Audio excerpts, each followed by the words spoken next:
বিভিন্ন সময়ে আমাদের শরীরের কিছু হরমোনাল চেঞ্জ হয় এবং এই হরমোনাল চেঞ্জগুলোর কারণে টেম্পোরারি হেয়ার লস হতে পারে। এছাড়াও হেয়ার স্টাইল করতে গিয়ে আমরা বিভিন্ন ধরনের কেমিক্যাল ব্যবহার করি, যেগুলা সাধারণত চুলের ক্ষতি করে বা স্কাল্পের ক্ষতি করে এবং হেয়ার ফলিকলগুলো দুর্বল হয়ে যায়, সাথে পরে হেয়ার ফল হয়। তো এই ফিউশন হোমিওপ্যাথিটা হচ্ছে মেডিসিন, পাশাপাশি আমরা পিআরপি, জেএফসি এবং ডার্মাহিলের মতো কিছু থেরাপি ইউজ করে এটা আমরা কিওর করার চেষ্টা করি। এবং আসসালামু আলাইকুম, আমি ডক্টর আকমাল হোসাইন, ডক্টর পলসে আছি হোমিওপ্যাথিক কল সেন্টার হিসেবে। আজকে আমরা হেয়ার লস নিয়ে কথা বলবো। হেয়ার লসের প্রধান কারণগুলো নিয়ে আলোচনা করব। হেয়ার লসের প্রধান কারণগুলোর মধ্যে প্রথমটা আমরা বলতে পারি হেরিডিটরি হেয়ার লস। হেরিডিটরি হেয়ার লস একটা জেনেটিক কন্ডিশন, যেখানে মেল প্যাটার্ন বর্নেস বা ফিমেল প্যাটার্ন বর্নেসের মতো বর্নেস তৈরি হয় বা ওই প্যাটার্নে চুল পড়ে যায় আর কি। এটা সাধারণত মেল টেস্টোস্টেরন হরমোনের একটা ডিফর্মেটিভ ফর্মের জন্য হয়, যেটাকে আমরা বলি ডাইহাইড্রোটেস্টোস্টেরন, এবং এটাই এটার জন্য দায়ী আমরা বলতে পারি। এই কারণে হয় কি, চুল নিউট্রিশন পেতে সমস্যা হয় চুলের, যার কারণে টেলোজেন ফেজটা আর্লি চলে আসে এবং চুল থিনিং হয়ে যায় এবং গ্র্যাজুয়ালি হেয়ার লস হয়।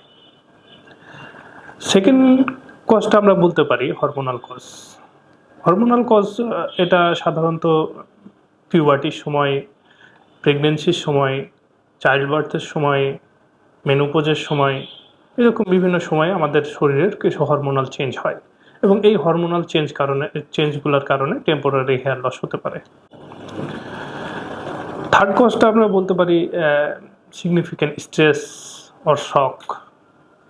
এটা সাধারণত severe emotional and physical stress থেকে হতে পারে, যেমন কোনো ইলনেস থেকে, সার্জারির after surgery, accidental cause or sudden change of life. এসব কারণে একটা সিচুয়েশন তৈরি হয়, যেটার ভালো হয়ে যাওয়ার পরেও এটার দেখা যাচ্ছে 1 মাস বা 2 মাস পরেও এই কজগুলোর কারণে হেয়ার ফল হতে পারে। পরের কারণটা আমরা বলতে পারি নিউট্রিশনাল ডেফিসিয়েন্সি। সেখানে সাধারণত ডায়েটে আমাদের প্রপার নিউট্রিশনাল ডায়েট না থাকার কারণে চুল হেয়ার লস হয়। এই প্রপার ডায়েটটার মধ্যে আমরা বলতে পারি vitamin, iron, zinc, protein, vitamin D, vitamin বি12, ওমেগা-3, ইনাফ ফাইবার, এই জাতীয় খাবারগুলা খাবারে যদি সম্পূর্ণ ঠিকমতো না থাকে পরিমাণটা, তখন এই খাবারের এই ডেফিসিয়েন্সির কারণেও হেয়ার লস হতে পারে। পরবর্তী কজ হিসেবে আমরা বলতে পারি হেয়ার স্টাইল। আমরা অনেক সময় চুল অনেক শক্ত করে বাঁধি, বা বাচ্চাদের চুল অনেক সময় শক্ত করে বাঁধি। অনেকে সামনের চুলকে পিছনে নিতে পছন্দ করি, সেক্ষেত্রে আমরা অনেক বেশি প্রেশার পড়ে রুটগুলোর ওপরে এবং যার কারণে হেয়ার ফল হতে পারে।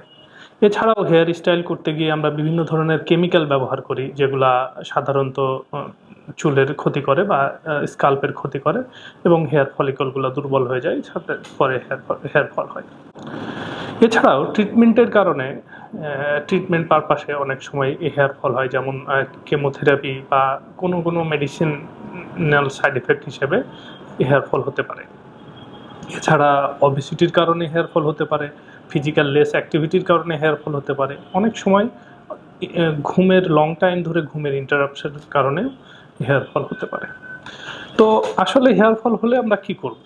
হেয়ার ফলের জন্য আমরা সাধারণত ডক্টর পলস ক্লিনিকে মেডিসিনাল পার্টটা আমরা হোমিওপ্যাথি ব্যবহার করি এবং সাথে আমরা কিছু থেরাপি ব্যবহার করি, যেটাকে আমরা ফিউশন হোমিওপ্যাথি বলি।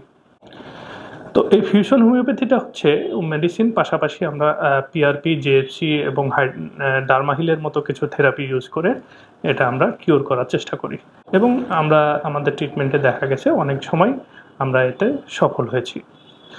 তো আশা করব হেয়ার ফল সমস্যায় যারা ভুক্তভোগী আছেন, চিন্তা না করে আমাদের ডক্টর পলস ক্লিনিকে আসেন এবং চিকিৎসা নিন, ভালো থাকুন।